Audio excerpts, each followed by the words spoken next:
Donc c'est important, cette notion nouvelle, en tout cas que vous mettez en pratique, je le sais dans votre vie professionnelle, cette personnalisation du patient. Genre, quand il vient, c'est un patient. Ça n'est pas un patient au milieu d'une masse d'autres patients. C'est chaque patient, vous allez l'écouter, l'examiner, le regarder, le traiter en tant qu'individu unique. Et je sais aussi que dans votre pratique, vous avez développé autour de vous une multi-professionnalisation. C'est-à-dire que vous intervenez, mais vous faites intervenir autour de vous toute une chaîne de professionnels qui vont aider ce patient. Car on sait aussi que le cancer, ce n'est pas qu'une intervention médicale. Il y a aussi beaucoup d'autres choses autour. Alors, chaque corps de métier doit faire son autocritique. Il manque des choses dans le circuit médical. Donc aujourd'hui, il faut bien discerner l'approche qu'on a par rapport à la maladie, avec l'expertise qu'on va pouvoir déployer pour bien traiter cette maladie. Mais on ne s'occupe pas que de la maladie. Il faut s'occuper également du malade et de l'environnement du malade et sa famille. Parce que quand quelqu'un est malade, souvent dans sa famille, beaucoup de gens ont pris sur eux cette maladie. Concernant la maladie, dans beaucoup de structures de soins, nous avons la chance d'avoir une expertise technique, des moyens diagnostiques, de l'imagerie, de la chirurgie, de toutes les techniques interventionnelles, des médicaments, de la pharmacologie. On traite le cancer de façon pluridisciplinaire, en concertation pluridisciplinaire. Malheureusement, ces circuits, qu'on appelle aussi personnalisés, parce qu'il y a une vraie approche d'aller chercher le bon traitement pour le bon patient, paraissent parfois déshumanisés, parce qu'on y trouve l'expertise technique. Et malheureusement, parfois, nous n'avons pas cette offre de soins qui prend en considération l'individu, avec son âme, ses affects, sa manière de réfléchir, ses connaissances personnelles.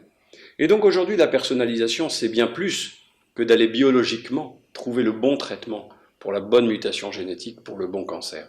C'est de s'occuper de la maladie, certes, mais également de s'occuper de l'environnement et du patient.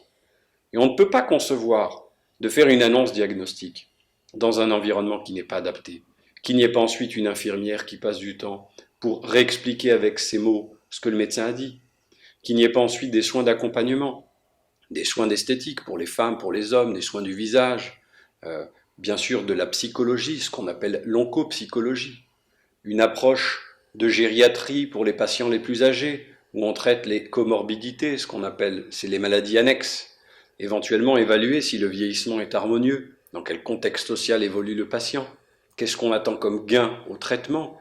Mais c'est vrai que si vous faites une chimiothérapie à quelqu'un qui est âgé et qu'à chaque fois il est obligé de monter 3 étages sans ascenseur, sans aide, et qu'il ne peut pas faire ses courses, eh ben vous allez détériorer de l'autre côté.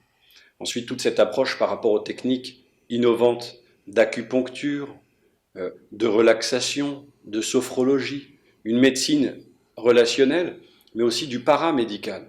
Et puis tout ce versant de cette médecine nutritionnelle avec un parcours de soins pour diminuer le risque des fontes musculaires, ce qu'on appelle la sarcopénie, où on sait aujourd'hui que cela aggrave les toxicités des traitements et diminue l'efficacité des traitements à partir du moment où on a ces pertes de poids majeures, ces fontes musculaires. Donc vous avez à développer une expertise de la cancérologie, de la personnalisation des soins, de la haute technicité en médecine, mais vos circuits de soins doivent développer également une expertise sur la gestion du malade, sa culture, son environnement et une prise en charge globale. D'où l'importance d'une équipe en fait. La personnalisation aujourd'hui de la cancérologie et de la médecine, c'est d'abord de concevoir intellectuellement qu'on ne peut plus avoir un patient avec un médecin. Un médecin seul est incapable de gérer un patient qui a une complexité en soi. Un médecin seul ne peut pas gérer une pathologie très complexe comme le cancer. Il faut un coordonnateur, il faut un pilote, il faut un médecin référent pour avoir aussi un discours auquel s'attacher, auquel se rallier, ce qui va générer de l'espoir, de la motivation et de la coordination. Mais le médecin n'est que l'émanation de la pensée d'une équipe globale qui travaille, tout le monde travaille autour d'un patient. Le patient est au centre du système de soins. Le patient n'a pas à s'adapter au système de soins. Le système doit s'adapter au patient. Il y a de la médecine technique, mais il y a une médecine de service. Comme la médecine est coûteuse, certains systèmes de soins dans certains pays n'ont pas investi dans le service médical.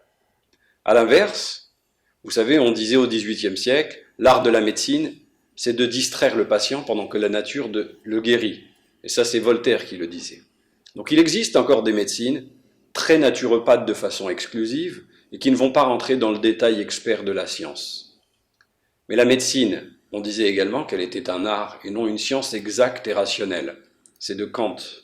Et c'est vrai qu'aujourd'hui, elle devient de plus en plus scientifique. Mais il ne faut pas perdre de vue l'art médical, la manière avec laquelle on va traiter les patients. Et ça, c'est une spécificité, j'allais dire, française.